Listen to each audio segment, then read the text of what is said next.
What is going on, everyone? Welcome to the Thai Fly Podcast. My name is Min Thai, and in this segment, I want to share with you some stories, experience that I had when I took the trip to Vietnam. It was such an eye-opener. It was such a blessing. It was so much fun, but at the same time, it makes me appreciate how valuable my life is after this trip, y'all. But we like to start the show the right way. You know how we do it. Get it. Get it.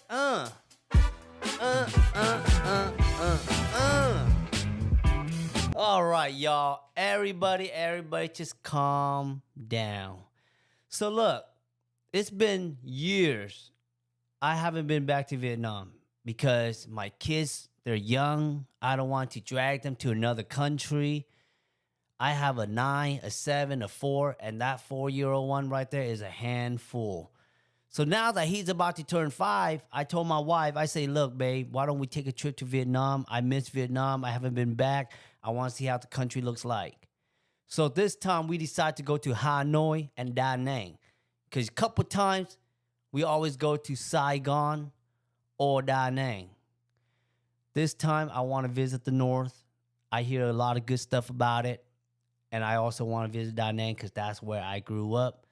I want to visit my mom's family side. I want to visit my dad's family side. I want to make sure my kids know they have family all over the world. So now, we booked our ticket with Ava. The flight was nice, 18 hours. First stop was Taipei and then Vietnam. I tell you something, my kids, they were so excited. They behaved so well. If you ever travel with kids, sometimes they can ruin your vacation just the way they act, but we're not going to let that negativity get involved. So now we on the airplane, everything's good, the entertainment's on, they get to watch what they want, they get to sit near the window. And you know something about the flight attendants, man, they are beautiful to look at, but they are hustling on the airplane, so you got to keep professional, try not to look too long. But anyways, long story short, it was a good flight. We got to Hanoi, and my wife was hyped. She was like, oh, I got us, a 4-star hotel. This hotel's got a good rating, everything. Picture looks nice. So, in my head, I'm thinking to myself, like, that's all good. Whatever you pick, baby, I trust you. So we got to this location. It's the main destination in Hanoi. It's called Pho Co. It's an old street. And it has a lot of, tourists just hanging around. And y'all always wondering, like, oh, dude, is there different ethnicity that goes on these vacations? There's all type of people that goes on this vacation, y'all. Vietnam has become like a very touristy place. A lot of beautiful sightseeing to see. And I believe it. So now we checking at this hotel. It's right in the corner of the street. I don't judge a book by its cover. I just know that my wife says a 4-star with good review. I'm going to believe whatever she say. I'm not trying to argue with her. We got to the hotel. It didn't look like no 4-star hotel, yo. It looks like it's still renovating. It looks like it's a hotel. There we go. That's what it looks like to me. I can care less. I'm blessed. I'm humble. Let's move on with life. We got to the hotel. First thing I know, my wife said, I don't like the way this hotel look. So she spent hours digging to make sure that she didn't get the wrong hotel. Comes to find out, they got fake reviews. So there we go, y'all. Lesson learned. Don't trust everything you read on the internet. There we go. So now, life is good. We got a room. Hotel is fine. Nothing's going on. You open up the window, you're looking at somebody's neighborhood or backyard. So it's all right. I ain't gonna play. I ain't gonna trip. I'm there for the adventure. So the first couple days, we jet lag and everything.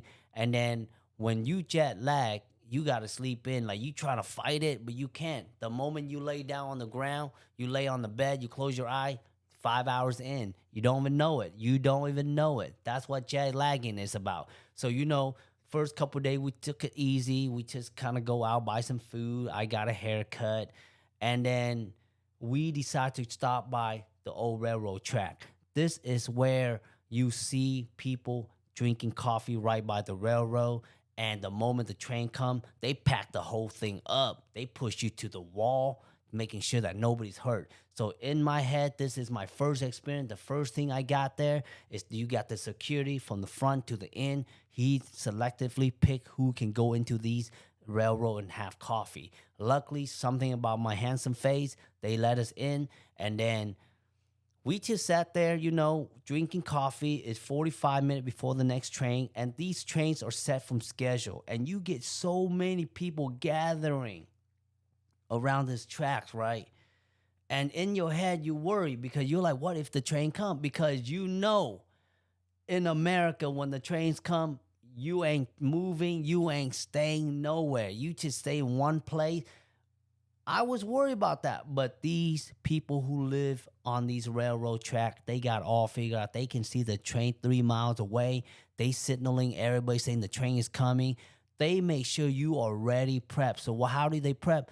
They make everybody stand up, hold on to your coffee. They move the chairs, the tables in, and they push it all the way to the wall.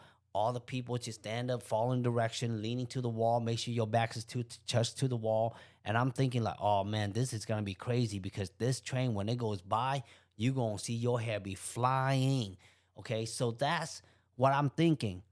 But boy, this little cute train coming through, doo doo doo doo, and I mean that thing was slow motion as I ever seen it gone. But let me tell you one thing though. It might be slow, but I dare you, if you jump in front of it, you gonna see the last day of your life right there.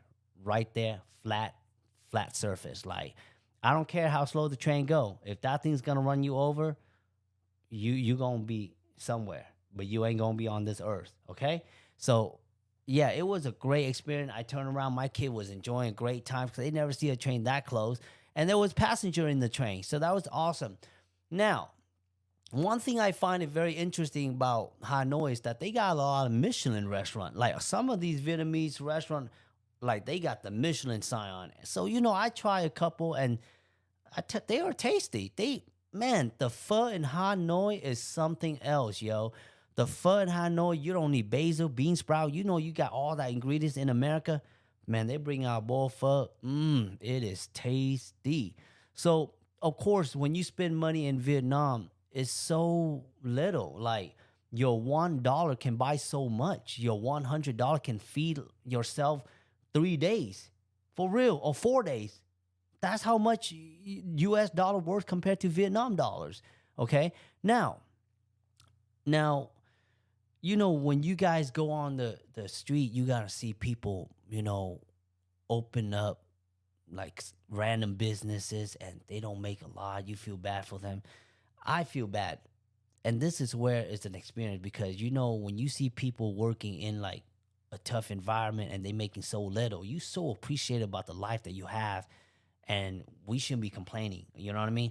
So now, after a couple of days in, my wife booked this nice trip to Ninh Bình. Ninh Bình is a very nice location where you see rivers, you see mountain. It's where they shot the movie King Kong Skull Island, y'all.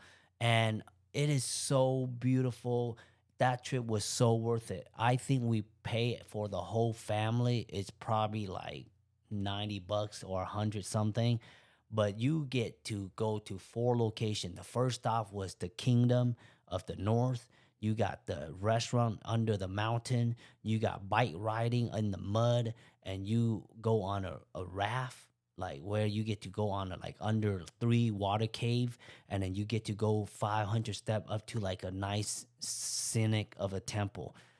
5 of those things was done in one day for that price, y'all. Okay, and you learn so much about history. I didn't know Vietnam has so many capital at different era. Did you know that? I didn't know that. Yeah, like there's a kingdom up in the north. That kingdom dynasty died, and then we got a new dynasty in Hue.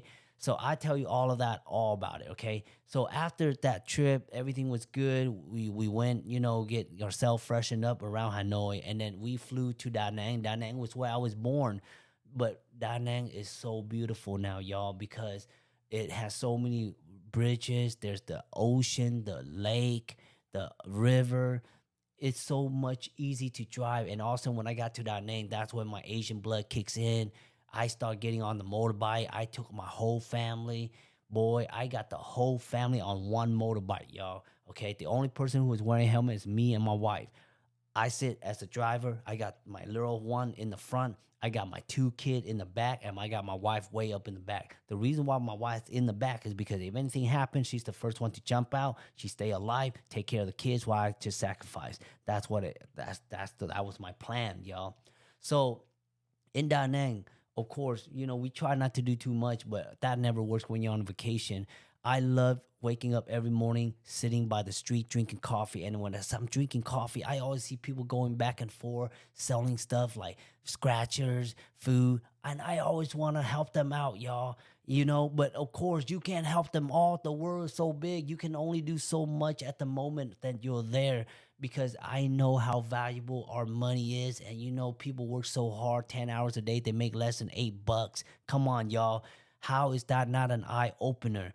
That trip right there just makes me realize how freaking blessing we are. So in Da Nang, we went to where I was born, walked through my neighborhood, met my family, my mom's family side, and then we went to eat some really good food. Seafood was great in Da Nang. I ended up buying myself a lobster, but that's not the point. We went to Ba Na Hill. Ba Na Hill is like a little amusement park up in the mountain. You take a cable car up for like 20 minutes. And when you look down at that view, it's surreal. It has castle. It has a bridge where a Buddha palm is holding it. All of that right there is breathtaking because you won't see that every day. You won't. Okay. And that trip right there cost me $150 with the whole family. The little one got in for free because of his height. But it was a lot of walking. The kids really enjoy it. But you got to be careful with the weather because the moment you're up in the mountain, it's cold. The moment you down here, it's hot. You got to readjust. Your body can get sick very easily. My kids got sick after that trip. And so, a couple days in, we decided to go to Hue. Hue is where my dad family side live. And I tell you what, first of all, the heat is crazy. There's no wind. Um, the all you the moment you step out of the car, it's like an oven. Okay, so we visit my dad's family side. They still live so traditional. They farmers, and when you talk about farmers in America, we make money, right? Farmers in Vietnam, they make very little to nothing, and walk into their house, they hardly have any electricity. Everything is homegrown. They got a pig inside their kitchen, a mother pig and a baby pig. They still cook by woods, y'all, not by stove, not electric stove. You know what I mean?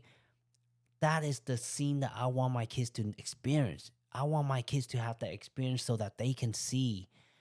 Look, man, you got family member who are not just up there; they're down here struggling, living low environment, stuff like that. I want them to expose, and and they do. My kids really appreciate seeing what they see, and I can see it in their eyes. And another thing is that I did some charity work. I went to an orphanage where babies are being what you call it, taken from the street, bringing to this orphanage. And I got them some rice, some milk, maybe some money just to help that orphanage out. But to sum up this whole trip, y'all, all I can tell you guys is that be lucky, be blessed. Count your blessing. Look in the mirror every day and tell yourself how lucky you are because we don't do that enough. I know how it is. Living in this country, you're always chasing for that next things. You're always wanting more, but you don't realize everything we have today is a lot more than what people already have. And because of that, sometimes it's important we take a moment and just breathe in the air, enjoy the oxygen, enjoy just really having people around you. Because sometimes people are always by themselves. They have nobody out there, y'all. What this trip also shown me is that we need to be more humble. We got to work harder because people are working 2-3 times hard over there and making to nothing. Here we are with opportunities. Here we are with so many resources. You know, work hard, but enjoy the moment. appreciate the moment, appreciate the ride, appreciate everything around you. Call people up sometime. Let them know how much you care about them. You know, sometimes just a little hello makes it someone's day. You know what I'm saying? That's what I've learned about this trip, y'all. This trip's not just about adventures. This trip was about a reflection of myself, what I need to appreciate more than what I need to, keep pushing myself forward. I mean, we all got to work hard. We all got to thrive. But sometimes it's nice to stop and smell the roses. You know what I mean? Thank you for watching. I appreciate it. I will have more podcasts coming out. Nails. I will invite entrepreneurs up here. I will invite nail techs up here. I will invite whoever that wants to be on this show and want to be recognized. Hit me up. I'll hit you up. Thank you for watching. But you know how we like to end the show. Get it? Stop with the emotional.